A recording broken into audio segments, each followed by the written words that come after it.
the last years of the 19th century, that human affairs were being watched from the timeless worlds of space. No one could have dreamed we were being scrutinized as someone with a microscope studies creatures that swarm and multiply in a drop of water. Few men even considered the possibility of life on other planets. And yet, across the gulf of space, minds immeasurably superior to ours regarded this Earth with envious eyes. And slowly and surely, they drew their plans against us.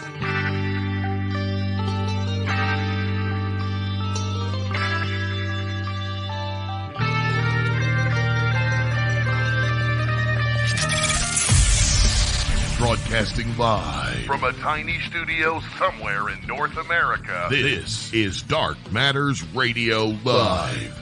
And now I give you your host, the silverback of ufology. Here's Don Ecker.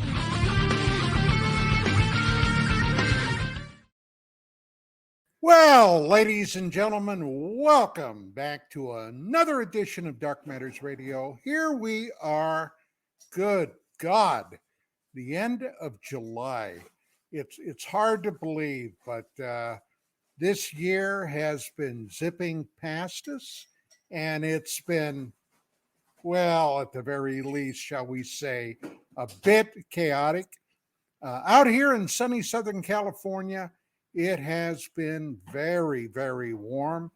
I gotta say though, I don't mind it as much as many of you may, because this is my kind of weather.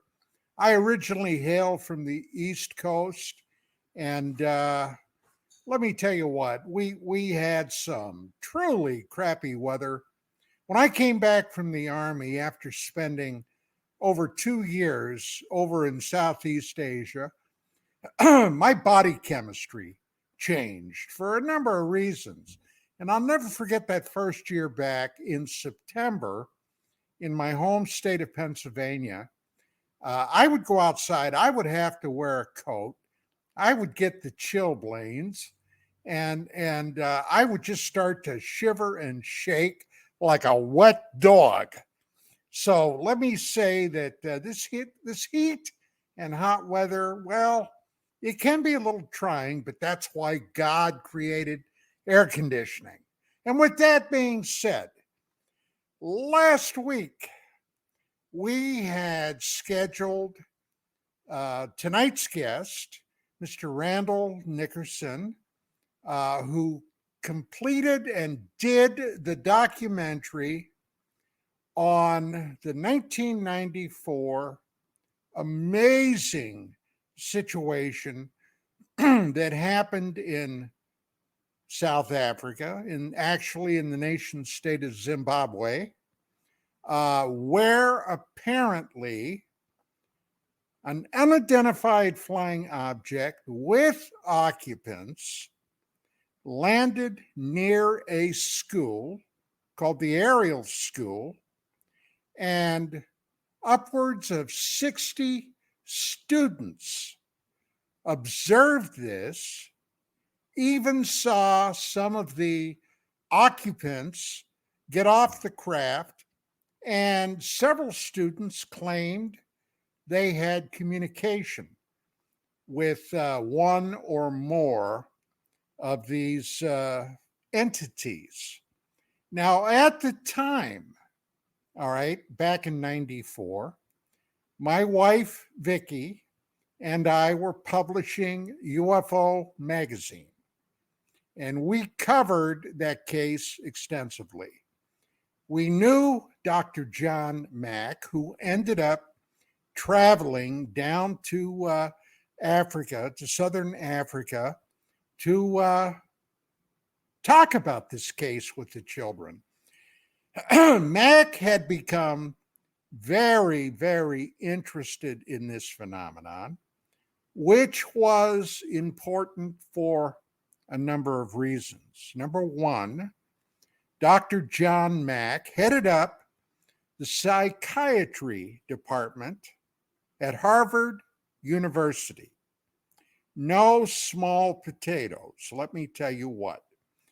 And at that time, one of the ongoing themes in our magazine, because we were, beyond any shadow of a doubt, the most journalistic publication to cover this topic.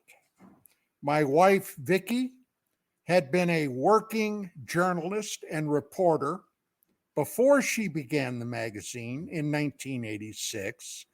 I had been a police officer and a criminal investigator. And when I became part and parcel of the operation, that was one thing I demanded, that we cover this going as factually, going after the facts as was humanly possible. And let me say that we often ended up suffering slings and arrows from some in the field because we refused to jump on every bandwagon that came whistling down the road. And believe me when I tell you, there were a hell of a lot of them. But to get back to Dr. Mack, Harvard became apparently highly embarrassed that one of their premier academicians, not only that, but who headed up the Department of Psychiatry, was willing to look at something as crazy as abductions and, well, communications and physical contact with alleged extraterrestrials. And they went after him.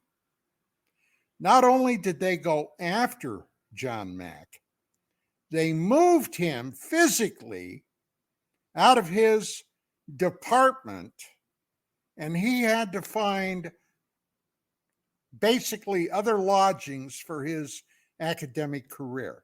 It was a very, very sad and sorrowful time for the academic community because, hey, when I was in college, at least the line I was fed was that we are here to explore all facets of the topic, the subject, the conundrum, and this was certainly a conundrum.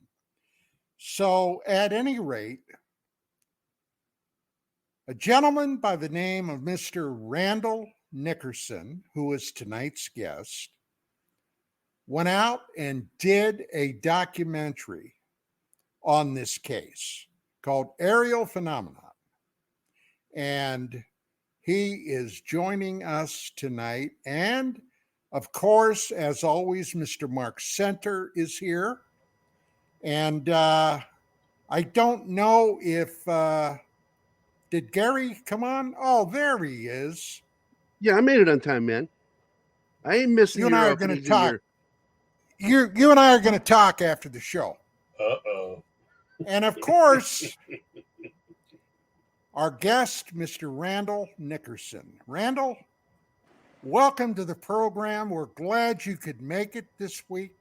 And I understand that you had been in the process of moving and last week, and you didn't have any internet or Wi-Fi set up. Is that correct?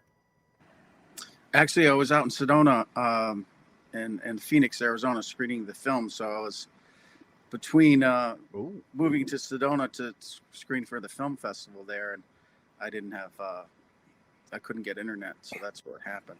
But I just want to say thank you, Don, for having me on the show, and I really have appreciated your work over the many, many years. I know it's not easy. Well, thank you. I hear that very seldom, but Well, you deserve the credit. Yeah. So to get down to this, how did you first meet Dr. Mack, Randall? I actually met him in 1991.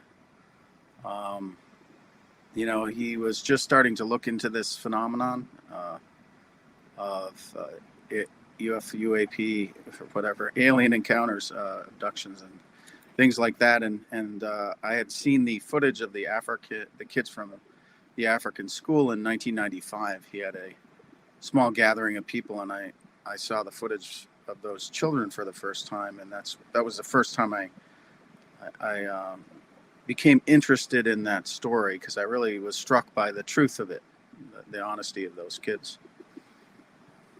Yeah, I can remember pretty darn well at the time that had made a tremendous splash.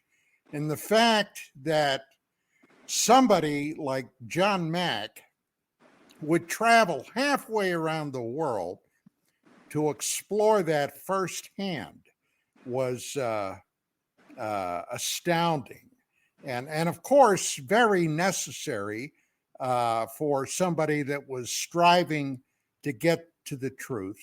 He also worked in somewhat connection with Bud Hopkins. Now, of course, unfortunately, Bud is deceased. We knew Bud very well. Back in those days, he also worked with Dr. Dave Jacobs. Jacobs then kind of went off in a different direction, but Hopkins was always striving to get to the bottom of this. Maybe he knows a heck of a lot more now than he did then. But hey, I'll tell you what, this is something truly amazing.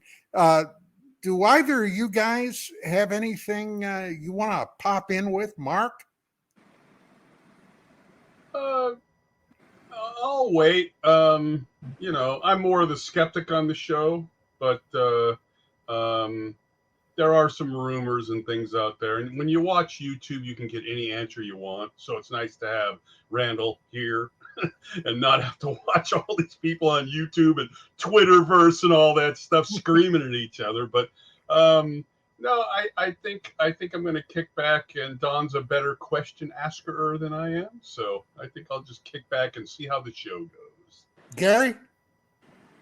Yeah, I've got questions. I've been curious about the young man who was the denier. What was your reaction to him? Well, I had interviewed him back in 2008. I think if you should get him on and do an interview, because they chopped him up a bit, because he did witness it. You have to understand that production. That's it, because there's been changing natures to his story depending on the given interview. And so your reaction to him is the one I'm really curious about. What did you feel when you talked to him? Well, I felt he definitely had witnessed this. There's no question about that. But he also had an opinion about other kids who had spoken about it.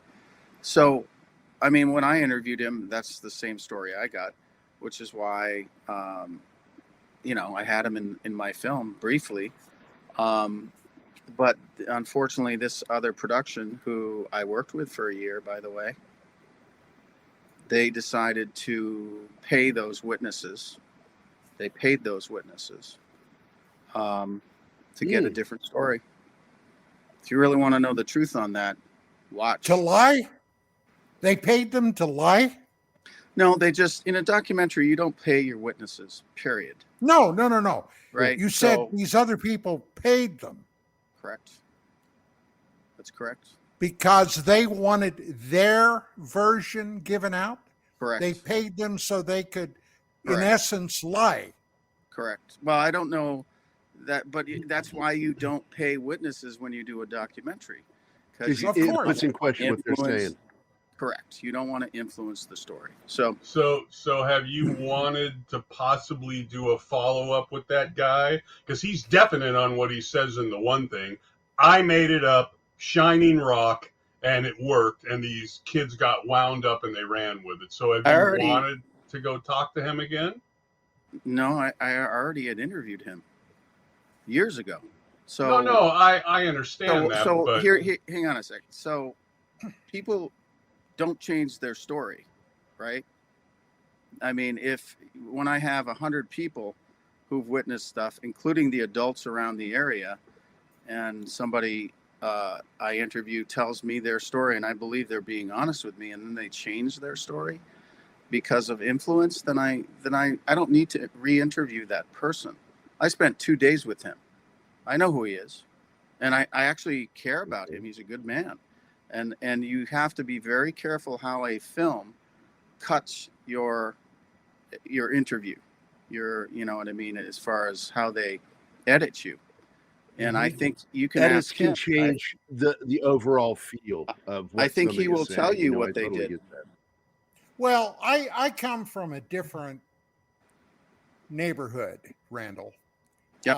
As a former criminal investigator, when I interviewed someone in connection with a crime, regardless of what it was, and their story changed, suddenly I had that aha moment.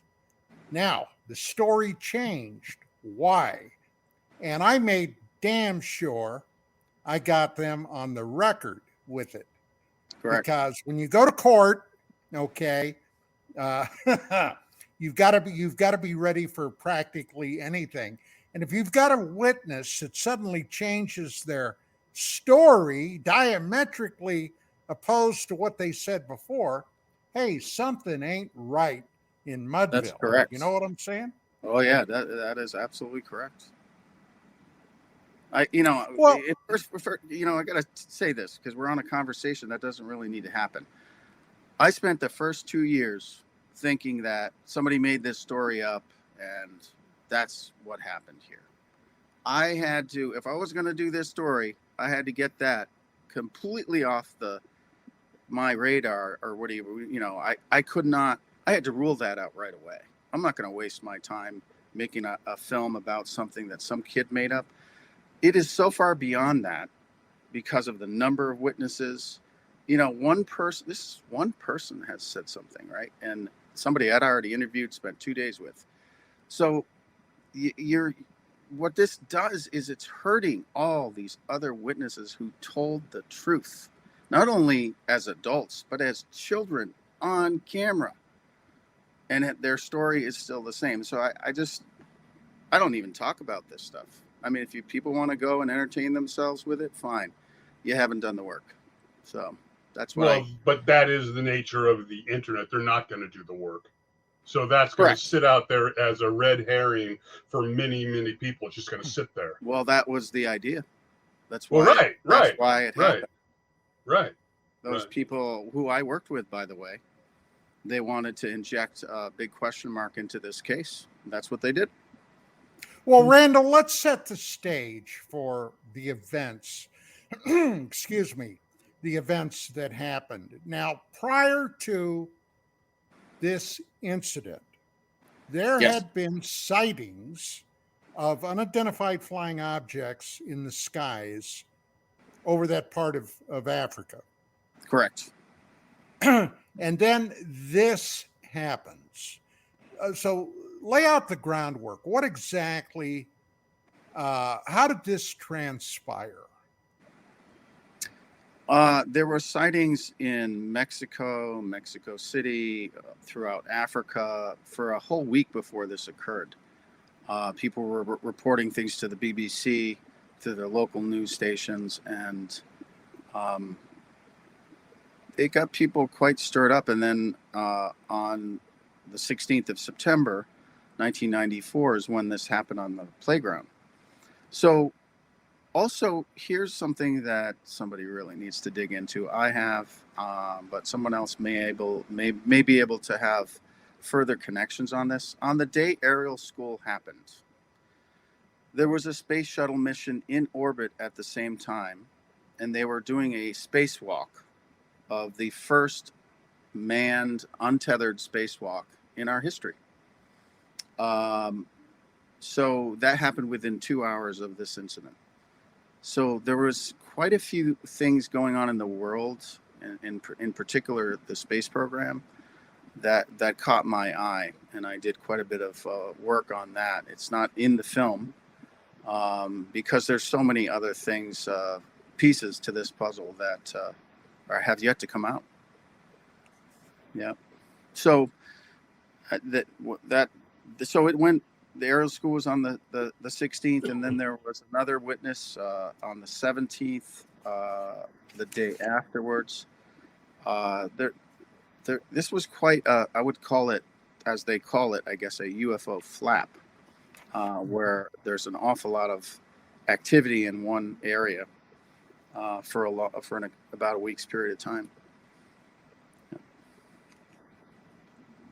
So in the documentary, are you inferring a connection? What's that? Are you inferring a connection to that shuttle mission? The shuttle mission? It raises some serious questions. Once you establish, like, okay, this did happen. I have hundreds of witnesses to this. So what else was going on at the time that may be responsible for this, right? So some people have told me that, and very near Ariel School is a uranium mine, right? And there's one an hour north of, and that's why they came to the school, because they were interested in nuclear material or whatever. That could be true too. But here's another thing that was happening. As we were doing something human beings had never done before in space at that time, in orbit. So I wonder, I can't say for absolute certain. You'd have to talk to the astronauts, the Russian space program, because they were also very active at the time. But there, you have to look at these things and not just look at the incident itself, but the surrounding data and events that occurred at the same time around the world. How did the children describe the initial touchdown of this object? And, at the age they were, and I tried to put myself mentally into that if I would have been, 10, 12, 13 years old, and I saw something come down from the sky that I didn't recognize as a conventional aircraft, would I have had the nerve to walk up to it? And I got to tell you, I don't know if I would have or not. But what did these kids? How did these kids describe it to you? The first thing that was seen were these objects in the sky. People would see them appear in the sky and then disappear, move and disappear, and do some very strange things, and then all of a sudden it was on the ground. And the kids did not approach it. The kids were actually many of them ran away from it. They really didn't have too much options other than run back to where the adults were at the time. So I think they were all pretty, and so it's one thing you have to understand about the Ariel School. It is like a college campus. It's huge. Like there's a couple different playing fields, and you can be on one playing field, which is elevated and it's surrounded by trees, and you can't see the other field. It's a massive school, as far as the real estate.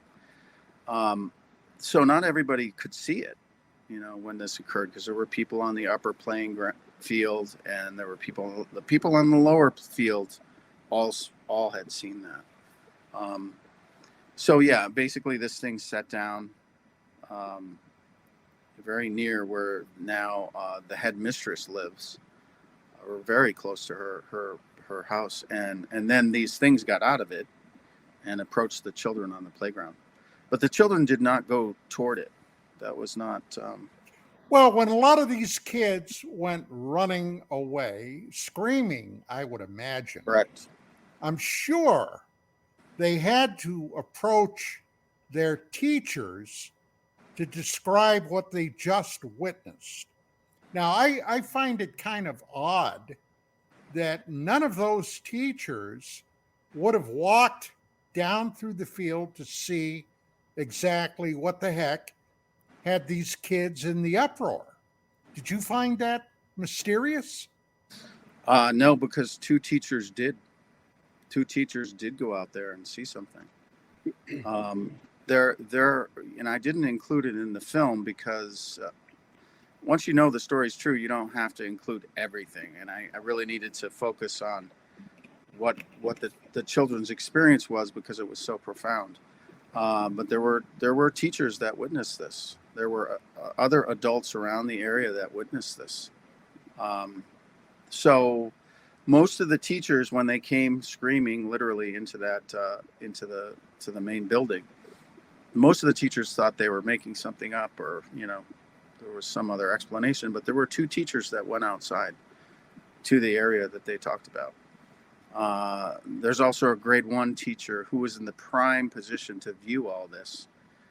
She left the school about 2 weeks after the incident, and she passed. I'm not saying this is directly involved, but she passed away about a year later. So I was not able to. But other people were told about this teacher, that she had witnessed something, and the school, the headmaster and the I can't say the headmaster alone, but they tried to keep the teachers out of speaking about this at all, because it was drawing a lot of attention to the school that was not necessarily wanted. Yeah. So, in other words, they were kind of copying Harvard with John Mack. They were trying to censor it. Maybe. I mean, they were, since the BBC News found out about it so early, and that it really was Tim Leach, who worked for the BBC, that really uncovered this. Had he not acted so quickly, we probably wouldn't know about this. And John Mack sure wouldn't have known, or anybody else, actually. It was the BBC reporter that really broke this story. He ended up paying a price for that, didn't he? Yeah, he lost his job. He got threatened. I met with him in 2011 before he died. And what kind of threats was he getting? There was an excellent article in the Liberation Times recently. I haven't brought it up because I really want to stay out of the conspiracy kind of stuff, right? Or what has been known as that. But they did an article, and several of his colleagues said that he was threatened. His life was threatened around this whole story. And I have to say, that is true. He shared that with me also. I have an interview with him that he talks about what occurred and how much interest came to him because of this story. That was kind of a little disturbing, to be honest. Were they foreign interests that were threatening him, or was it more close to home? I would think probably it came from the British military-industrial complex, MI5, MI6. That's what would be my guess. So when this story broke, he got a visit from the British Embassy and the U.S. Embassy staff. That was the beginning of it. U.S. Embassy. Okay. Correct. That's correct. So I know an awful lot about that piece. I've not really talked about it because there are people involved in trying to not that don't want us to be speaking about this stuff, and I don't want to give them too much of the time of day, right? Because it takes away from the story. The real big story is the kids, and that there's something that's here, has been for a long time likely, and my God, that's incredible. And it's just there's just so many incidents, and I know it's hard for people, but my God, we're not alone in the universe. I mean, that's just, and we end up talking about these small things in a way, when the real big thing is, my God, there's something that's more intelligent than us out there. Well, I that's started, interacting with us. Randall, I started professionally in this field in '88. Okay. And because of the position I have with the magazine, I dealt with all types of people in the government, the military, NASA. Okay. I broke two very huge stories that they didn't want broken. Okay. And shined a light on some of this stuff. So, my reason for mentioning this is that I have witnessed something I would have never believed back in those days. Basically, a sea change to an extent on how the powers that be and the authorities regard this field. And that started in December of 2017 when former Senator Harry Reid of Nevada came forward, gave a press conference about securing roughly $22 million for a secret program in the Pentagon to basically examine aerial phenomena and potential threats. And then the floodgates opened. We heard about the Nimitz Battle Group and what occurred there in 2004, and a lot of things. Military pilots, my God, even the Navy, okay, came forward and gave permission to their pilots to talk about things that they witnessed. Who would have believed it? And then, of all places, 60 Minutes several years ago ran a complete segment on this. So it's looking, in one way, it's looking a lot more open than it was previously.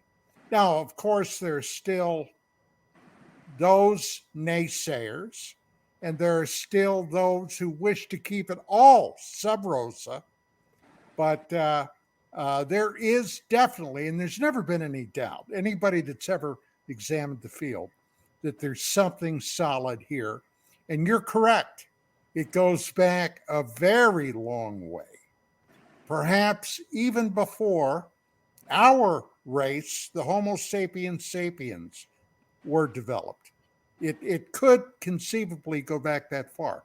Now, with that being said, the people that you're talking about that want to keep this suppressed, that basically infuriates me. Does that come down on that side with you?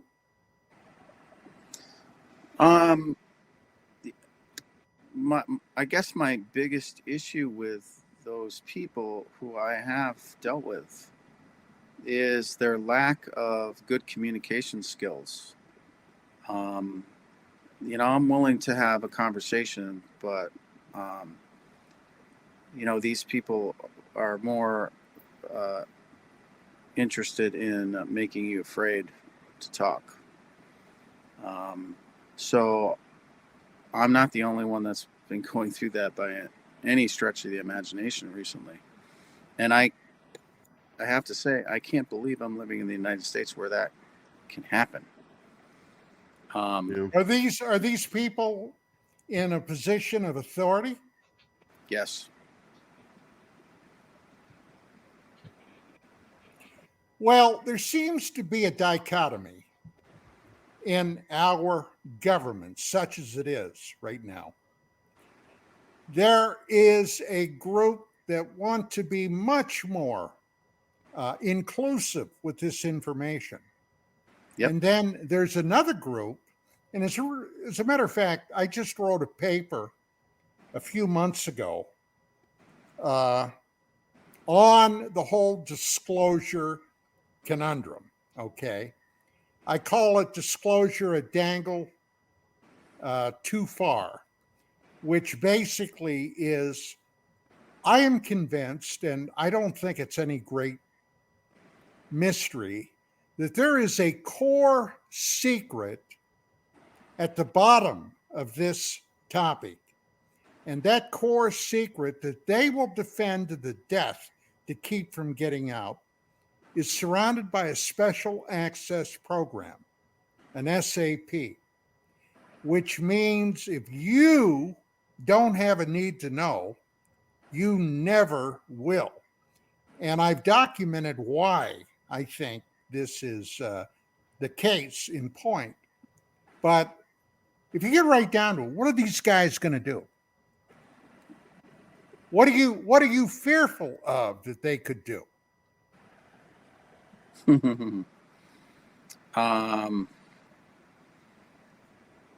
Well, when you run into people like that with that kind of power, it makes you very uncomfortable in not knowing what they are going to do or can do. So that's kind of the purpose, is to really make it so you can't sleep at night. And trust me, and I'm sure you guys are aware, I am not the only person that has had that happen. I mean, this even goes back, decades and decades and decades with so many other people. I feel like a lot of the secrecy is actually around things they've already done, that people are afraid to get called out on things that have already occurred, that they could get in an awful lot of trouble for. So I think that's part of it too. A case in point, and I know what you're talking about. A case in point would be the Paul Benowitz incident. Are you familiar with Benowitz? Yep. And the AFOSI, the Air Force Office of Special Investigations, and at the time, one of their agents, Rick Doty, and a civilian stooge by the name of William Moore fed Benowitz basically terrifying propaganda to the point where the man had a mental breakdown. Hey, he may have even been covertly drugged. But yeah, I know what you're talking about. But then those guys win, don't they? Well, I think, we're all here's the thing that gets me. We're all in the same position in this. We're all human beings. We're all dealing with a very, very difficult situation, to be honest. It's a very challenging situation, coming to terms with this. So even with the people that I have been dealing with, and others, I still have compassion for them, and the gravity of what they're dealing with in positions of power and leadership. I do. I just think I wish they would communicate better, and be a little more inclusive with everybody. We are. Once you've deep dived on this subject matter for a while, as you know, you find out pretty quickly what's happening. If you do due diligence and really look at things as squarely. somebody who's got skin in the game because of the great work you did on your documentary, if you had to point to a case or two that helps make the case for the truth of this, my go-to is always the Ronnie Zamora case, which is just inexplicable to me. If you had to point to a couple that really opened your eyes, or crossed the T and dotted the I, what case or cases would those be for you? Well, I mean, there's so many. I mean, there's so many. But I'll tell you, when I was investigating Ariel, I wanted to look at a similar incident. So I found Broadhaven, Wales. This incident with elementary school kids in 1977, and they were interviewed at the time, and the Air Force English were very interested at the same time as well. So that case was my study case. I went over and interviewed the witnesses over there, teachers that were there at the time, to just see how similar it was to Ariel. But I mean, you got the Rendlesham Forest incident. You have Travis Walton. I mean, Roswell, Ronnie Zamora. I mean, there are so many cases when you really start looking, and they're global. You know, they're not just in the United States. They're not just in England. They're in Japan. They're in China. They're in Brazil. I mean, just literally every country has an incredible story that is not just a story. So yeah, there's a bunch. Yeah, but you're right about Zamora. That's a very interesting case. I think it's actually a lot like the case that you did your movie on, in that an inexplicable thing happens, and the people in charge don't really want anybody to talk about it, right? Because they're police, and it gets so bad that he quits his job, right? And it kind of a tie in there with the teacher saying, let's get back to work, let's get back to the schoolwork, we're not going to talk about this. I may get the timeline mixed up here, and I will be honest with you, I'm confusing your documentary with episode 2 of the Netflix thing that they did. Okay, so I am going to confuse those a bit because I just watched them both. But the head mistress, or whatever you call her, when did she come out with her story that she was approached 3 times and asked if she wanted to leave with these I don't know. I interviewed her in 2008, so I have my own interview that I haven't released. It was the first time she shared it, actually. So this other crew, this other production that you're right, who I worked with for a year, by the way. Okay. Yeah. Watch what happens. Yeah.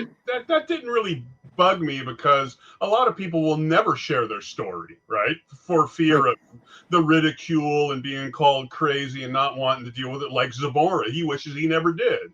But I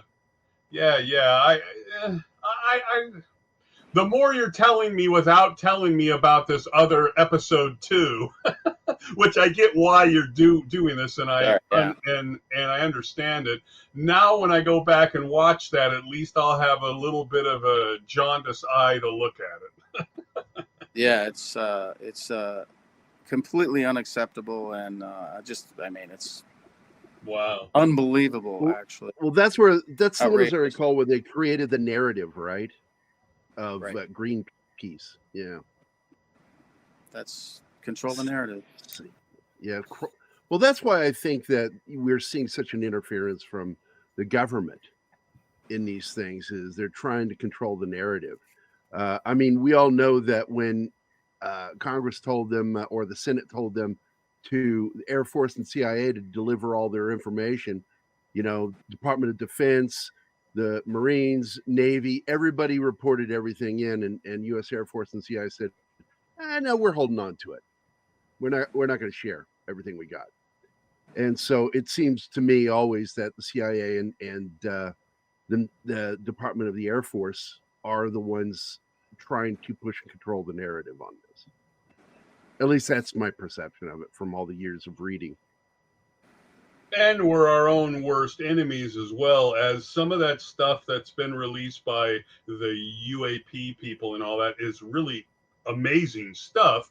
You'll have this thing with ufology where I call it the Jaime Maussan effect, where you'll get some footage and just release it and say, we're looking for people who might have seen this.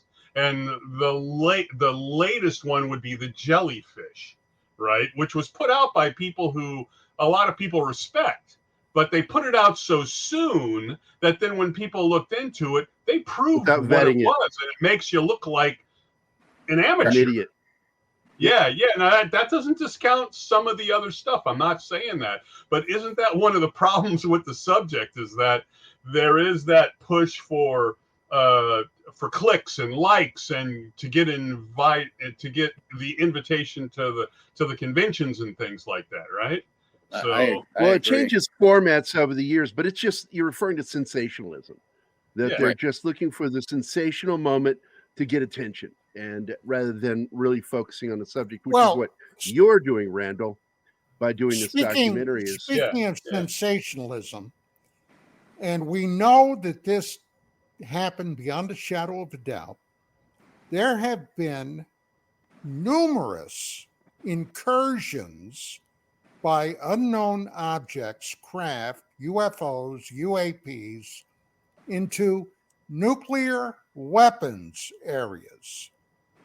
And in a couple of those incursions, somehow some of the nuclear weapons were interfered with to the point that they were unusable. That has leaked out. Now, hey, that is the United States of America's ace in the hole. Yep. If something were to happen. Our nuclear weapons.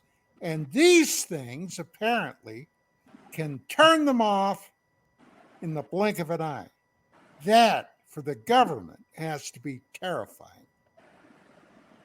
It's funny you mentioned that because at the Sedona screening in Sedona, Arizona, not even 4 nights ago, somebody came up to me after the film and who had worked at a nuclear facility for the military. And he shared his story with me. And you have to vet everybody, but just judging from face value, he was telling me the truth. And he has not gone public. I'm sure there's quite a few people who've witnessed that kind of activity who've not spoken yet. So it was, anyway, just that you said that is interesting. Well, the whole Bentwaters incursion back in Christmas of '80. Okay. A lot of people have heard about that case, but they have minimal historical retrospective on what was happening then. True. Bentwaters was an FOB, a forward operating base in the event of the Soviet Union going to war in Europe. They had just invaded or were in the process of invading Afghanistan. Poland was in a chaotic uproar. The Lech Walesa, the trade unions, all that business that was going on. And Bentwaters housed tactical nuclear weapons, which is a big difference between strategic. Strategic would be like an ICBM with multiple warheads. The tactical nukes were to be used they were much smaller, things like taking out a column of tanks. And the UFOs came in, and they even went to where these weapons were housed. So, was there an ongoing play going on there? I think there was. Yeah, you're that. You're right about that. Well, you'd mentioned earlier that there's a uranium mine nearby. Yes, where the school was. Mm-hmm. And are you thinking that had direct connection to what happened here? Well, it was just one of the avenues I explored. I had some pretty, connected people suggest that to me. So I, of course, looked into everything like that, the shuttle. But I mean, it's really hard to say the exact reason used. Just, I don't want to put out red herrings, but right. Interesting, right? It's just, okay. What does that mean? There's that.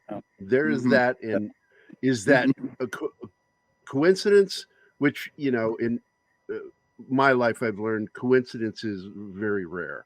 There's usually a reason for everything. And if you find this one thing, there's usually something there, but you don't know what it is. And I get that. So you got to approach it that way.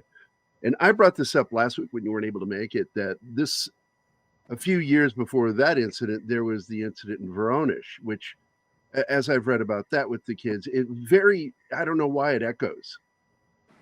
The two seem so similar in certain ways. What was your reaction to that? I have a dozen newspaper articles from all over the world of these school incidents.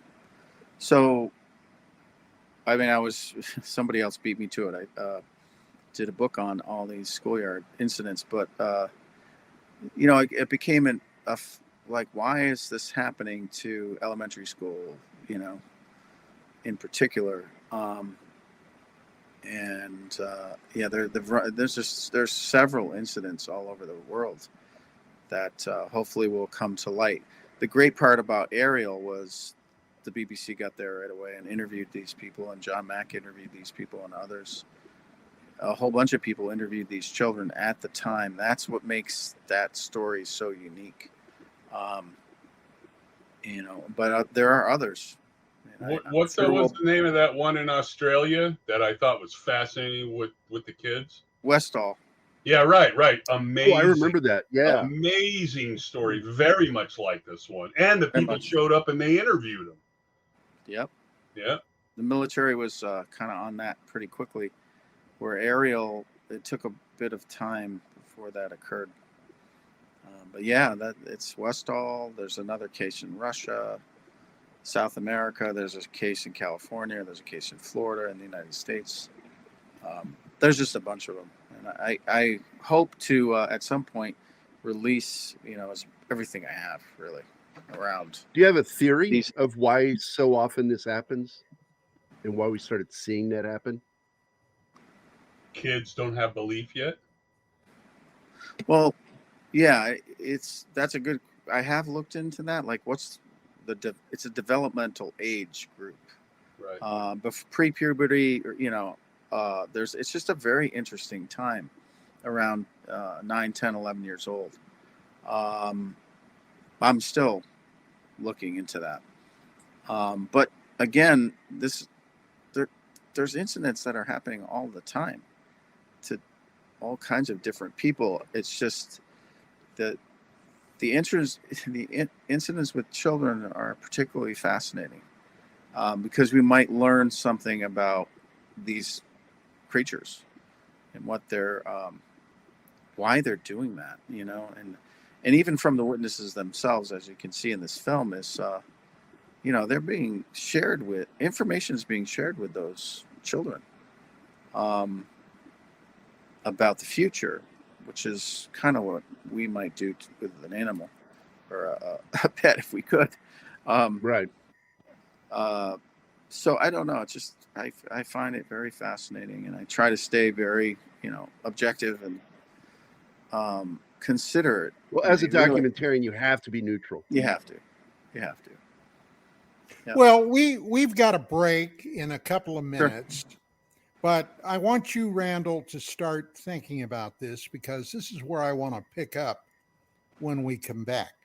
One of those children, when they had the communication with the entity, basically said the entity relayed to the child that we were in the process of damaging the planet and technology was not a good thing, getting too technologically advanced.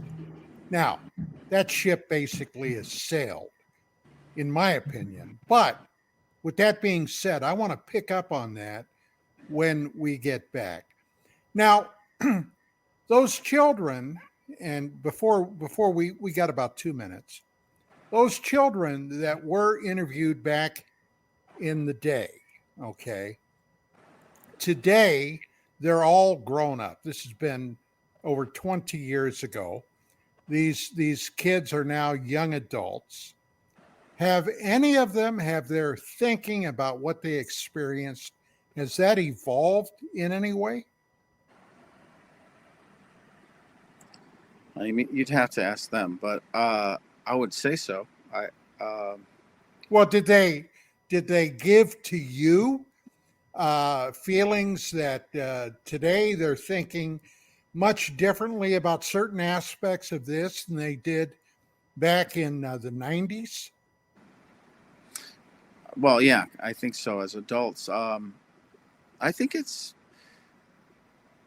going through this kind of thing, especially for children, and they got pretty much not believed, and it hasn't been easy for them. So I think when something like that happens, it's a very difficult process just to get on with life. So I think they're all at different places with it, from what I've seen. I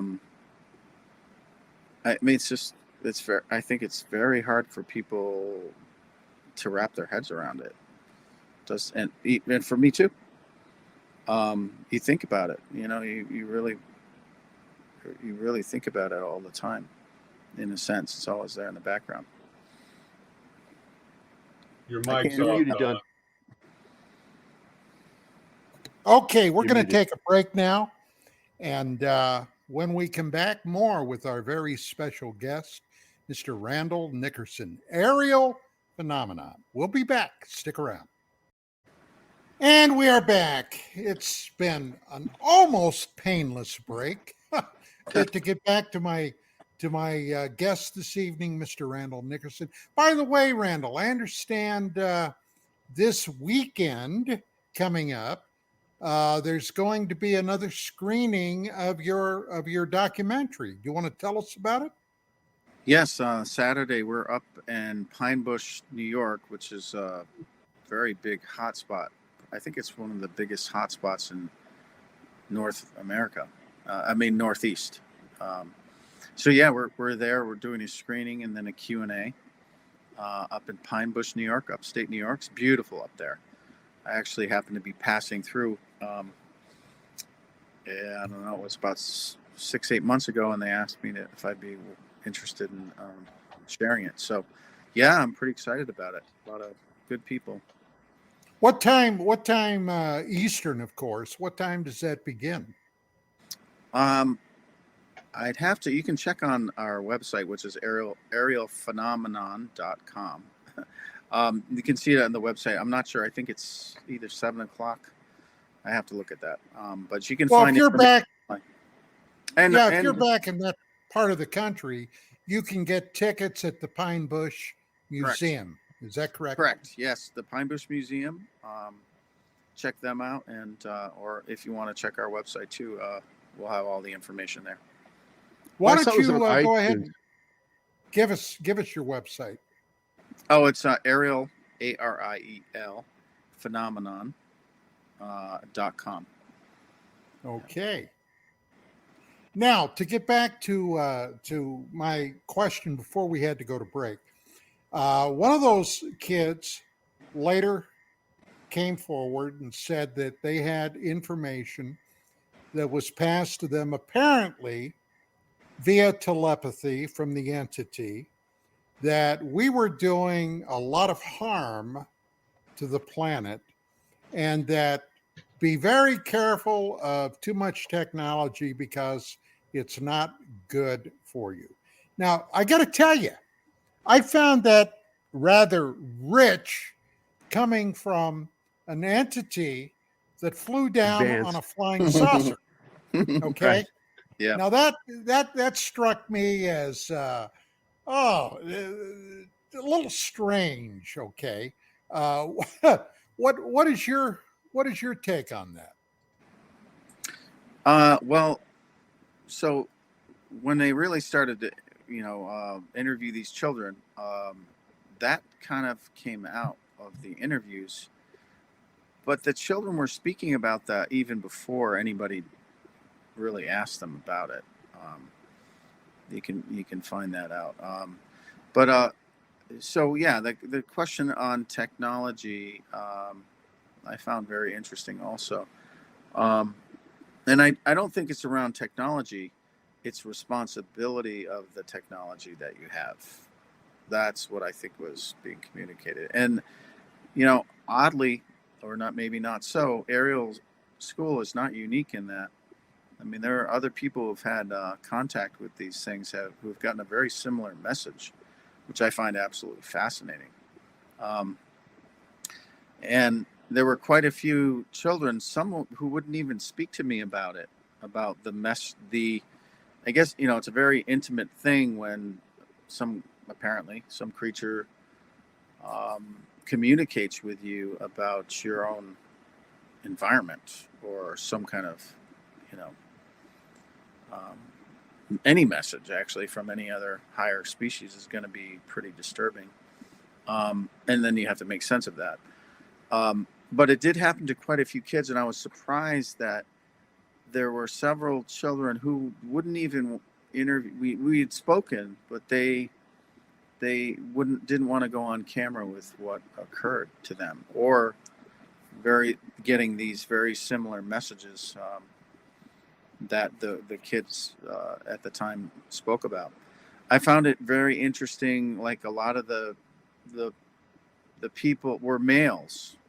Were actually males. The predominant number of witnesses that didn't want to go public about everything that they experienced were males predominantly. I found the females much more willing to speak. Even a lot of those witnesses didn't want to speak. There's a lot of people who are really quiet about this that haven't come forward yet, and I look forward to that. Do you think any of them may have undergone later or even before the abduction process?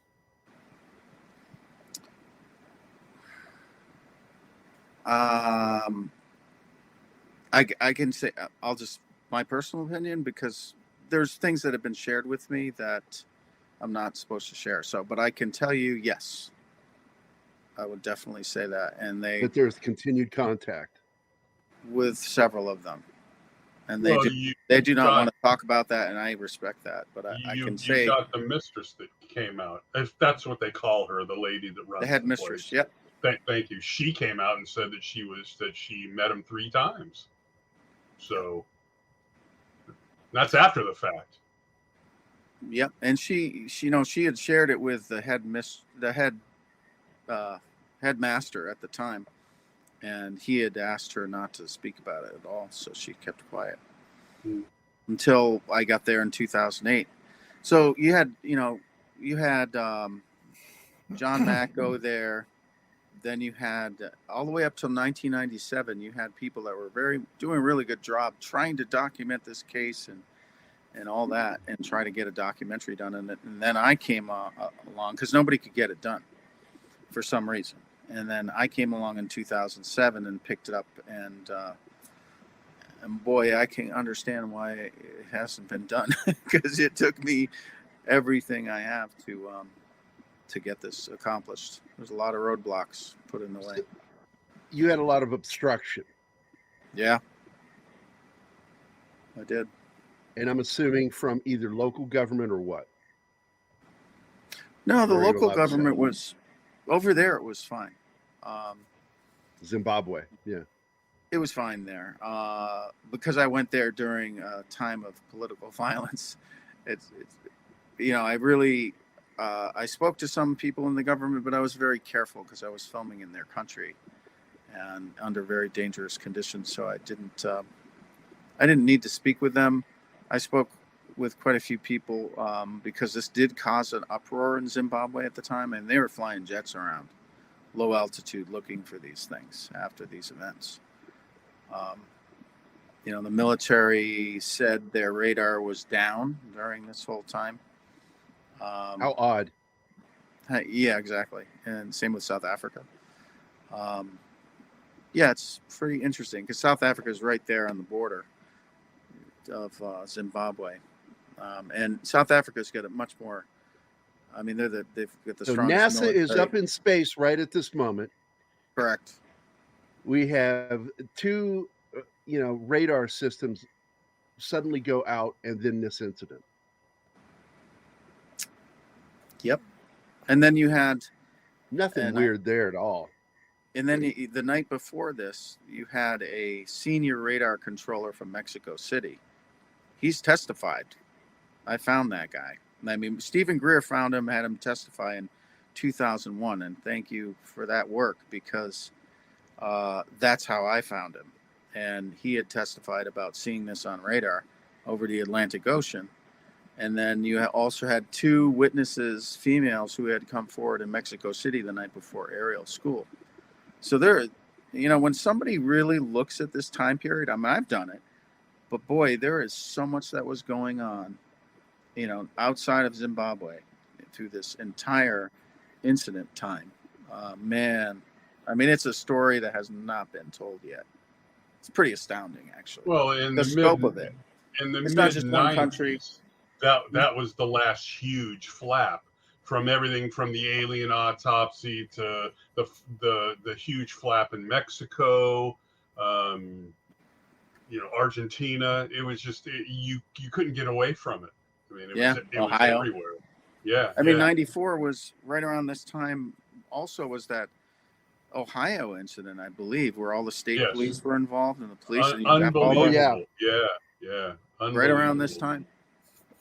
And American television was chock full of UFO content every week for years.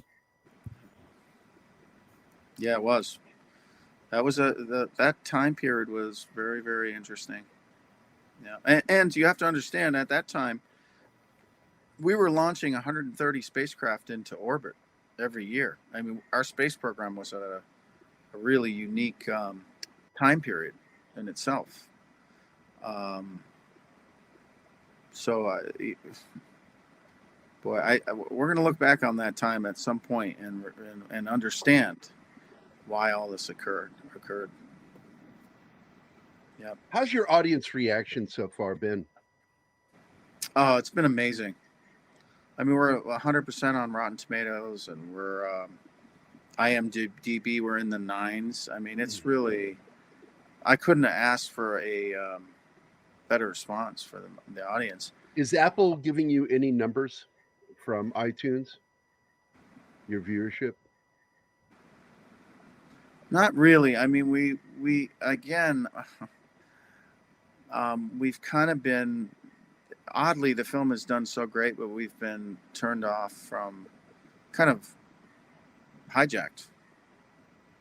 We're having a very hard time. What do you mean hijacked? What do you mean? Well, I've had to get it on Amazon. I've had to get it on all these platforms. For a film that's so highly rated, it's amazing that we don't have a distribution deal. It's absolutely stunning.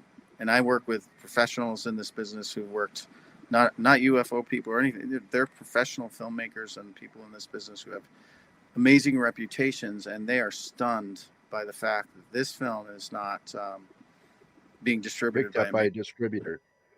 Well, what those people did was basically work with me for a year and decided to rip it off and make a version of it themselves. That's what happened, and they're keeping me out of the circle because they didn't want me getting my film out before they made their copy of it.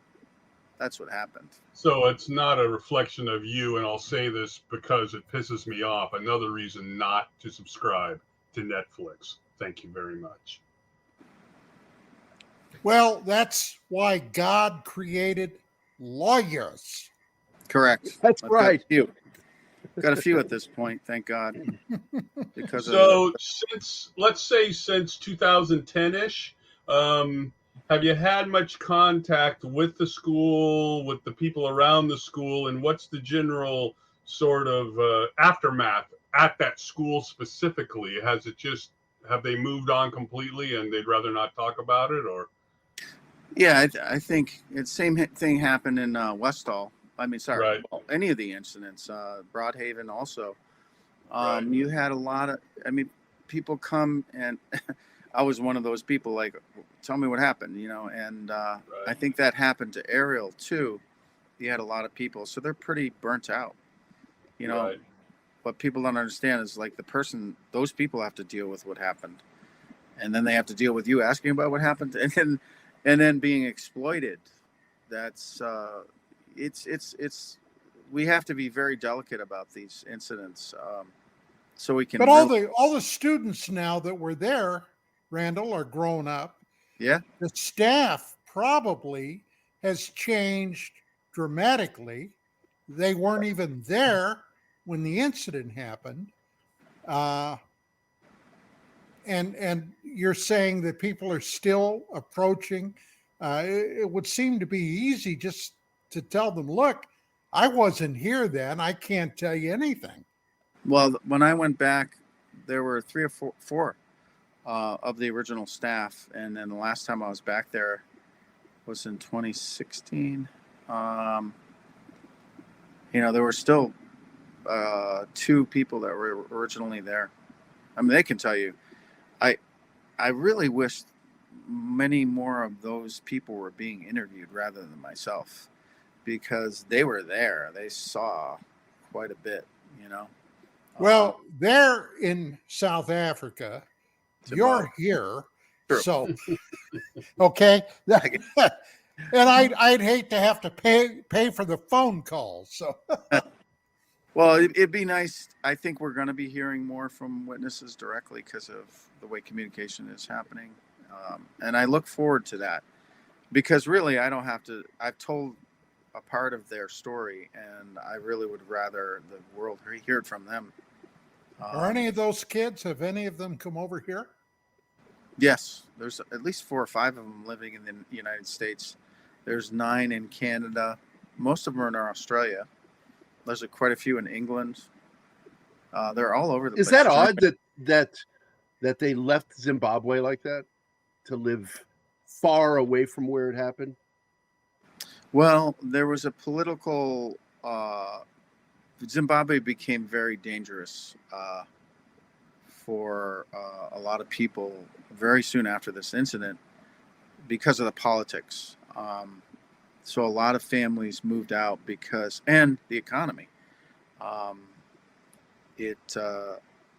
When after Zimbabwe's independence in 1980, it had slowly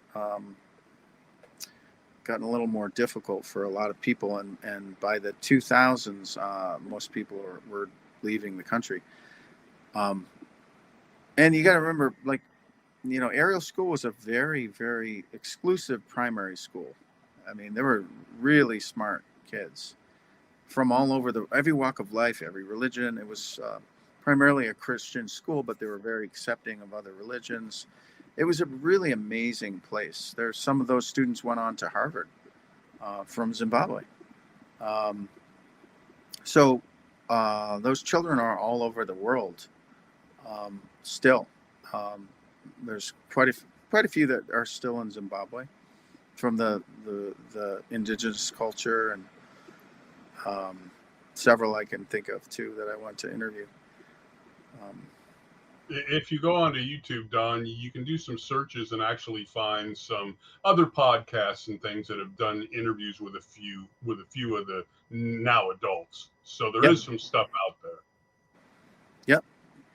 And I even this past year, somebody, one of the students had reached out to me that I hadn't spoken with. There's still quite a few people, because here's the other thing too, is they didn't interview or have the grade 1s and 2s who were the really young children involved in this at all, because they were traumatized and they didn't want to further upset the situation. So I started meeting those they're in their 30 now, and 30s. I started meeting those witnesses who had never got to speak about it, never got to do a drawing or anything. So they weren't included in that group, but they still had their own story. They had seen what they had seen, and we're living with it still. And I'm still being contacted by those people. It's really astounding. I'll probably go through the rest of my life still hearing from witnesses that have never come forward, and it's really. So the drawings are interesting, because when you look at the scope of the drawings, they're similar but different. and even the little guys are similar but different. What do you account that to? Oh, they're kids. I mean, that's what's really kind of neat about it is you're looking through each individual child's perception. And some kids were really good at drawing, some kids were not. I mean, you had just a very wide range of different ages, different capabilities of expression, and different cultural, how these kids were raised around religion or animism or whatever. There's I know who drew that. So this is a very accurate depiction, actually. So you had a variety, which made it more authentic in a lot of ways.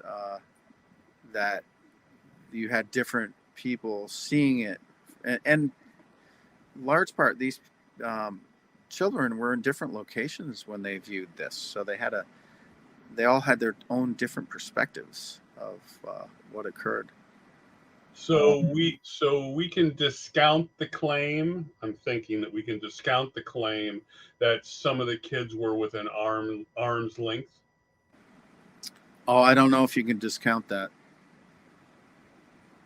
I think there were people very close to this. I don't know. We still really don't know what truly happened there. I have my suspicions, but this went on for quite a long time. This was 15 minutes of time. Right. So when they sent, again, I watched those two things, so you'll have to excuse me if I get some of this wrong. Evidently, a couple of the teachers and the lady from MUFON or something like that walked out there between the two light posts, the two big post things, and they think it happened about there. Was there, now I know there was a few folks walking around, but was anything physical found, be it indentations, burn marks, footprints? Because I never got the answer to that from what I remember. There were imprints in the ground that were photographed. I mean, I gotta say, like the people, Cynthia Hind and Gunter Hoffer, who was assisting her, they did an actually really good job. They had the soil sample. They did soil samples and tested the soil. I have those reports, which nothing extraordinary was found. But they did the due diligence of investigating everything possible. They didn't have the best equipment or anything like that, but they did a very so there was good no job. discovery of any residual radiation or anything. No, not with the equipment they used. No, right. But maybe that's not what maybe we're looking for something that's not part of it. But the thing they did that it does exist are the indentations in the ground, and the grass that was matted down in that area. It's actually there's a clip of it in my film. Let me ask an obvious question that I haven't heard anybody ask. Excuse me. With the contact between these creatures and the children, and later, apparently even several of the adults, did anybody ask these creatures, who are you and where are you from? Not in the moment, but even one of the children said that in reflecting, a couple months after it happened, she said that I would like to ask him some questions. Where are you from? What do you want with us? When these events are occurring, you're not thinking about that. You're not thinking about asking them questions or whatever. You're thinking about. I think you're in shock. So you really don't. You're not thinking of those questions till long after the event happens. What was the vetting process, if you know? What was the vetting process of, let's say it's a big campus, so let's say in the one area there's 100 kids, that's been quoted, but let's just say there's 100 kids who could have seen it. What was the vetting process used for pulling out the 62 kids initially? The drawing. They sat the kids down on that Monday morning, separated them by the classrooms, and had them draw. So then 62 drawings were collected that were all depicting the same thing in the same place. It looked different, the drawings were different, but it was definitely something not normal. And so that's where we got the number 62 kids, right? It was just from those 62 drawings, which I have most of those. And then there were a whole bunch of other kids who were younger who weren't even asked to do that. So that there's quite a few witnesses. Sure.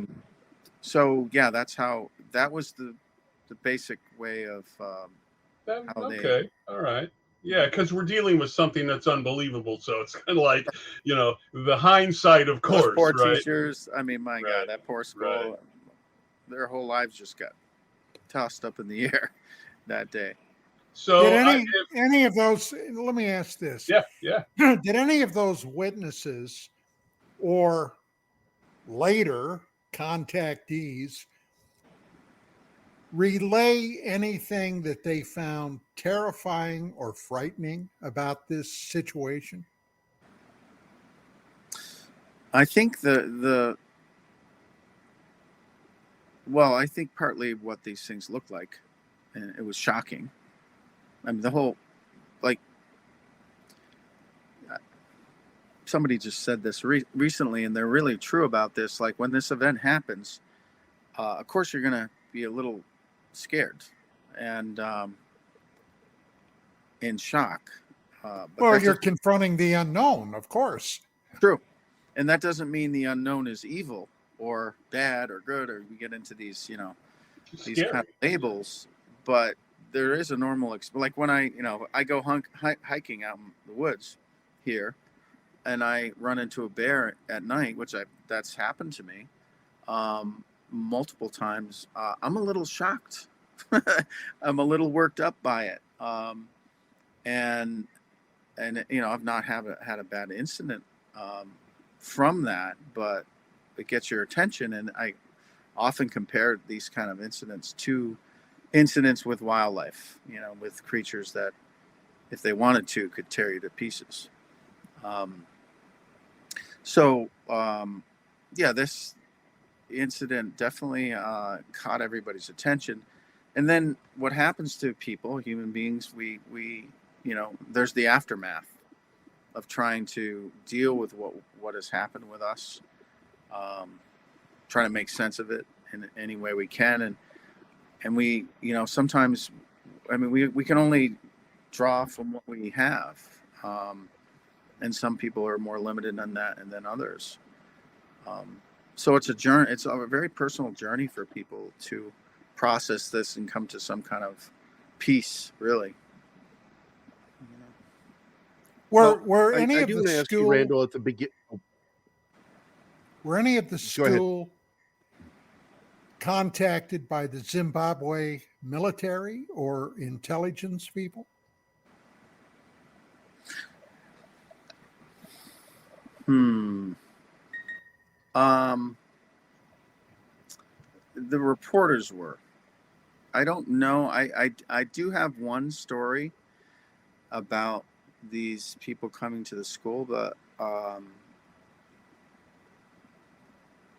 I can't really. I need more verification than just one story. So, but there was a lot of interest, no doubt. I don't know.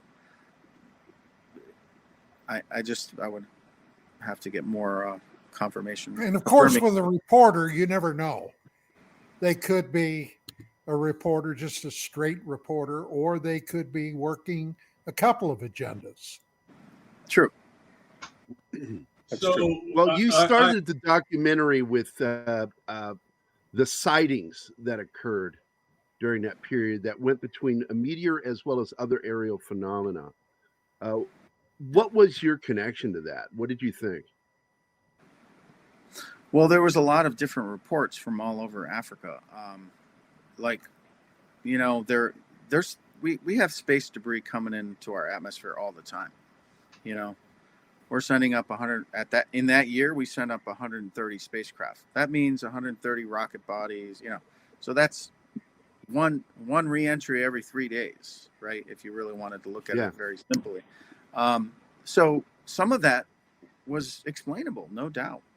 But then you had, you just had multiple days of it, and some of the witnesses were RAF people, Royal Air Force pilots. Some of those people were airline pilots. Some of those people were police officers,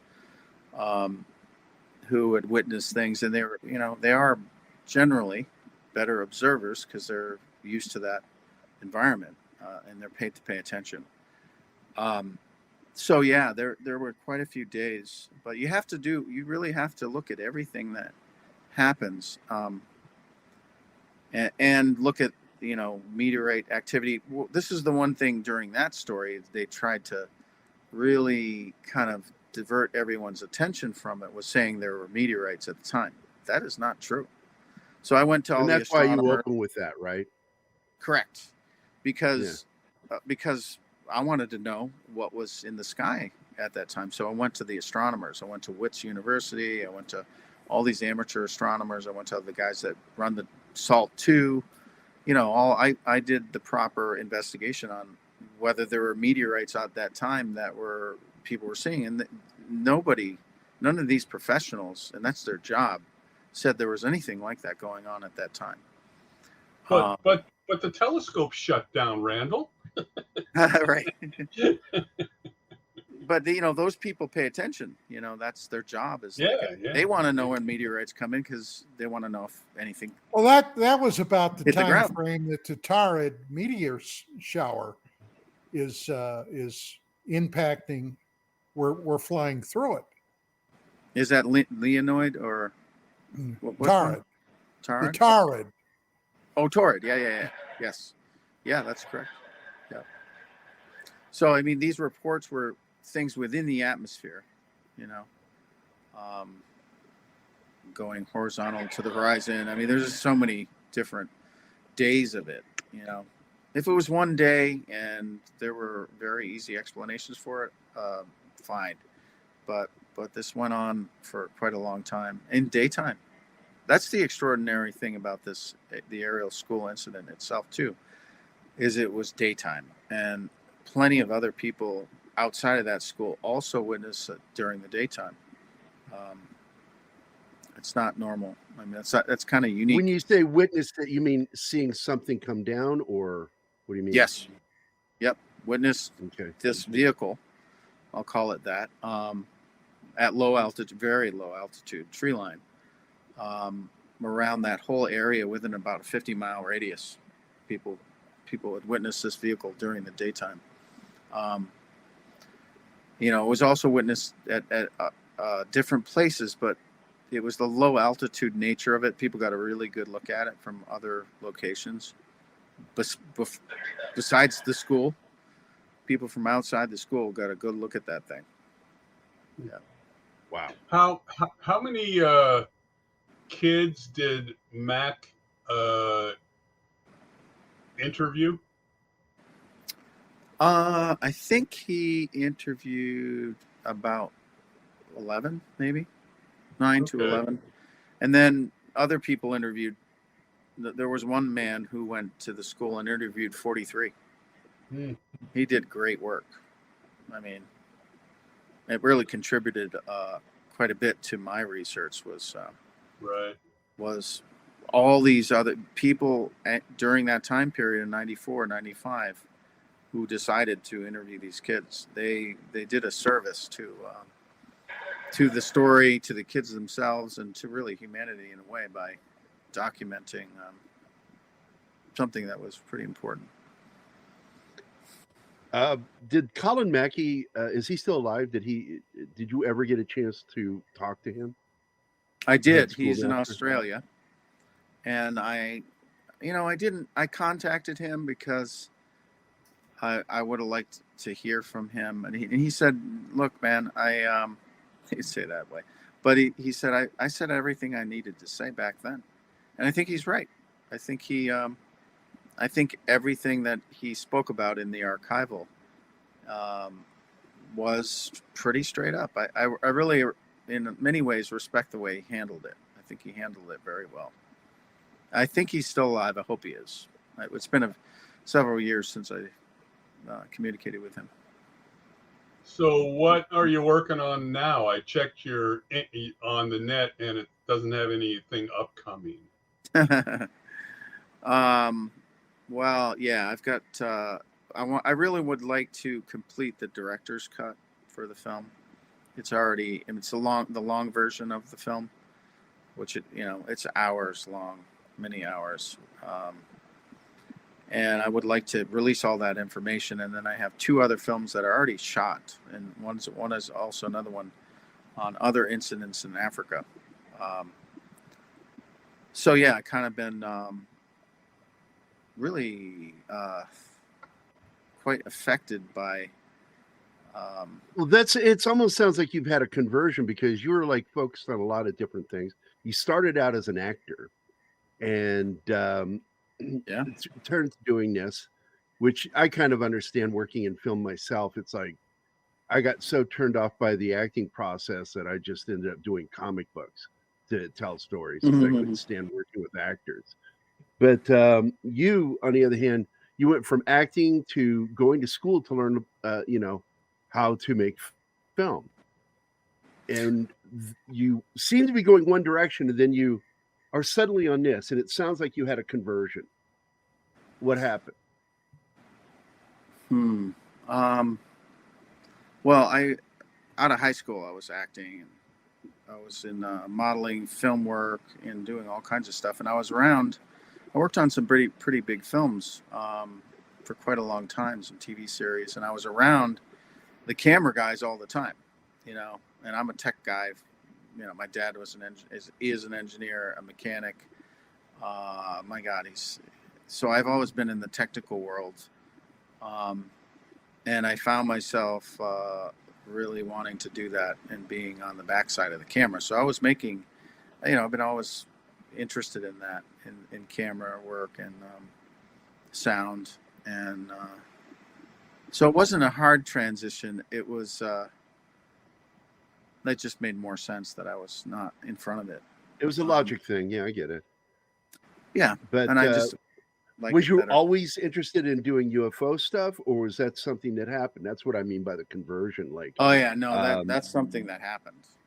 That's something that you said, I was watching you in 2019. You did a 2-hour talk at this thing, and you did a great job, because you weren't like adding a bunch of stuff to it, right? You were just telling the story, and you had the PowerPoints and all that.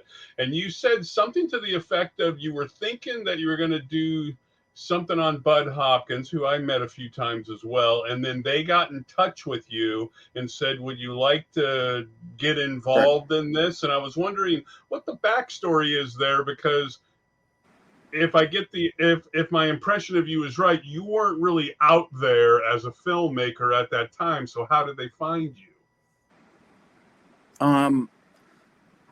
You're right. I was making a documentary on Bud Hopkins at the time, and that still is needs to be completed, because it was right before, during his life, but also before he passed away. Mm-hmm. Sorry, what was the question? Who found you, and how did they find you? So I made a 20-minute short film for a psychological organization around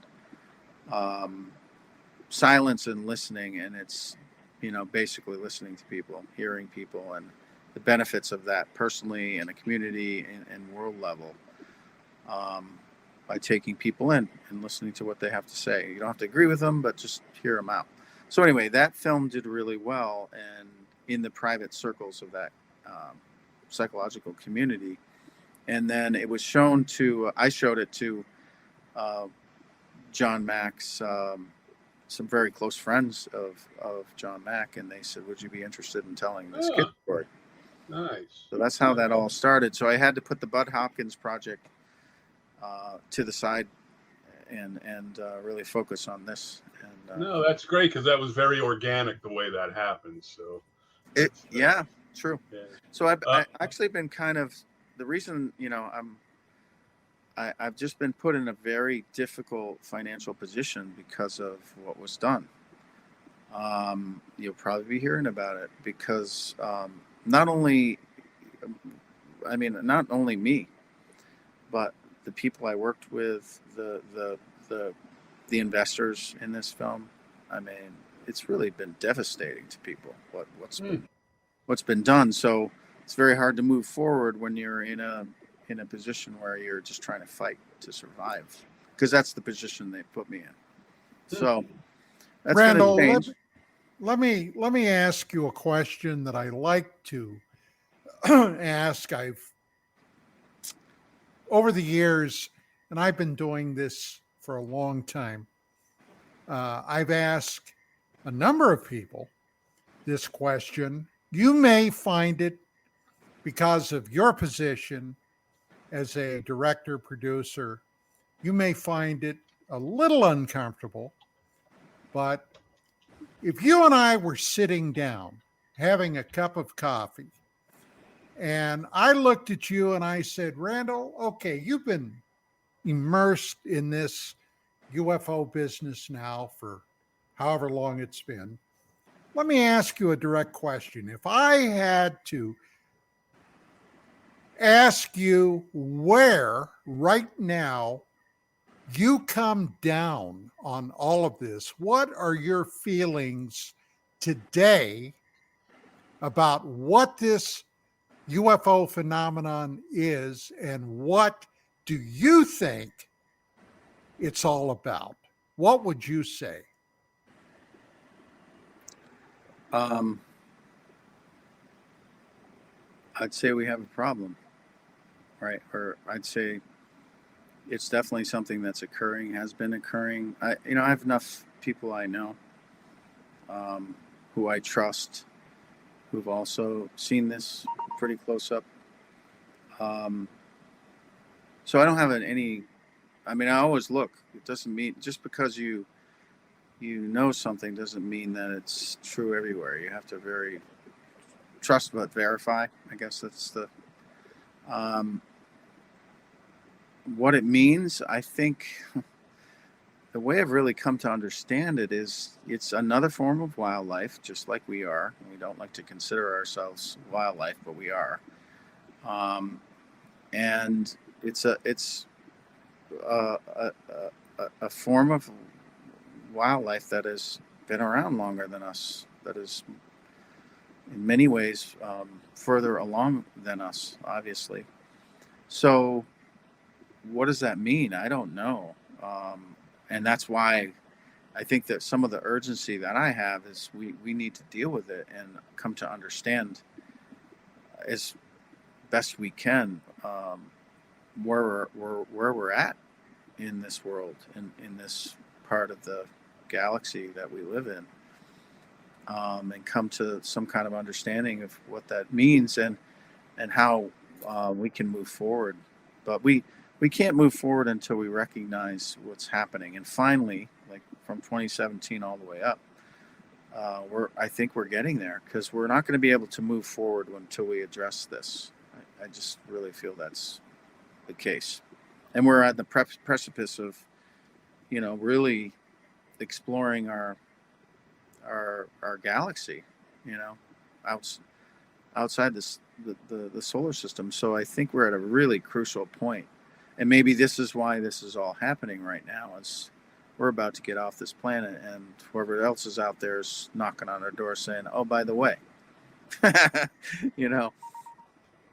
By the way, okay, why up to this point do you think, your personal opinion on why these entities, now I can tell you what I think, but that's not why we're here, have chosen to remain covert instead of openly coming forward and saying, hey, people of Earth, we're here. We've been here a long time. And, What we're up to, well, that's for you to figure out. But you know, I think it's. why do you think they're staying so secretive? I think, to be honest with you, just for the simple reason they know we're going to be terrified. You know, it's like if I, want to take a bobcat out in the wild and try to tame it. That's going to be difficult. It's very difficult to tame a wild animal, and I know that's people don't like to think of that, but we've never really run into something. I think that these creatures are very aware of what we're able to handle. I think that's the reason why they have not just said, "Hey, we're here." They don't want to destroy us, and even you go back to Star Trek and the Prime Directive and all that kind of thing. I mean, when we find a species on a planet, we're going to be very careful. We're going to be very careful how we interact with them, so we don't destroy them. Because Margaret Mead had it down many years ago. Any advanced culture that encountered a much more primitive culture ended up destroying or absorbing that culture. She painted a perfect picture with that. So you could be very correct about that. I think that's what you're right, and it's. I think that they're being very delicate. Hey, Randall, again, Yes, sir. I may get these two mixed up again, but it wasn't in your documentary, but I got the impression, probably wrongly, that, oh, come on, his name, I just had his name, James Fox, was he involved in the other one for the streaming, or was he involved with your documentary somewhat? Because I don't see him listed on yours.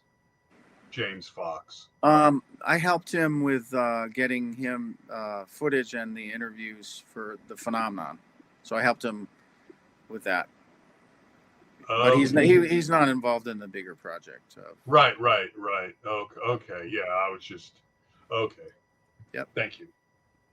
Well, you did bring up Stephen Greer. Did you work directly with him on this film? No. Did he work with you? No. What was his part in any of this? Well, he had just interviewed one of the witnesses, the radar controller, who was at the press club. The RAF. Event. He was actually Mexico City air traffic controller. And if you watch the 2001, the press club event, he brought a lot of witnesses forward, and that was one of them. And when I saw the date on it, I'm like, oh my God, that happened the night before Ariel. And then I found out more about that. But yeah, that's the only connection. Okay. I would like to say at this moment, that's good news.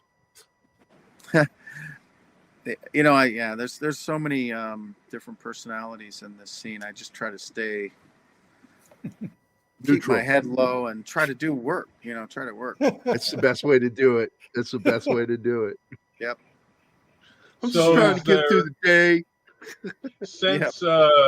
Since you've had your financial situation affected by all this, which I can understand, and it isn't right, do you have like GoFundMe or something to try to get this new cut of this thing out there? Good point. And sell the Blu-rays and sell the streaming, et cetera, et cetera. Self-distribute. Well, that's what I've had to do. I've had my hands full just trying to stay afloat with this film. Right. So I haven't got a chance man, it's just I haven't had the, when all this went down and nobody got paid, that reflects on my reputation and everything else. And that wasn't my fault. But then I couldn't keep my crew. And it's just, I don't want to complain. It's been really sure. Really now, I'm not going to point at James Fox as a as a problem, but since he's already put out a bunch of the documentaries and actually got distribution and stuff, don't you have contacts like him or somebody else who could help you out on getting this thing into Walmart? Well, if you talk to him and other people, they're having the same kind of problems I am. So I'm not in a unique situation. They've all, anybody making films in this scene right now has had some big challenges. really, Unless you're, Spielberg. Well, Well, I've run 5 successful campaigns for graphic novels that I've worked on, and I just think that Indiegogo and/or Kickstarter are really good for filmmakers. yeah, we did that in the beginning. Really did. Yep. Did you keep the campaign going? Because you should keep those things going and push them. Well, we did, but we got into a deal, a contract. Oh, I see. Oh. I see. Oh, It so got contract- complicated. Yes, It got that complicated, and I mean, wait till you hear what happened. Wait Oh till my you hear. goodness. It's not even funny, man. It's unbelievable. And I would Audacity. say that without putting words in your mouth or trying to make it any worse, probably the platform of Netflix at this point isn't going to put your thing up there for what they did, right? Because they have their own thing. Why would would be they? competition, right? Hmm. But You'll see. look, I know you're on iTunes because that's Yes. that's where I had to watch get that. Yep, I had to get on And there. did they not give you a deal, a lucrative deal, or what happened? Not really. God damn, man.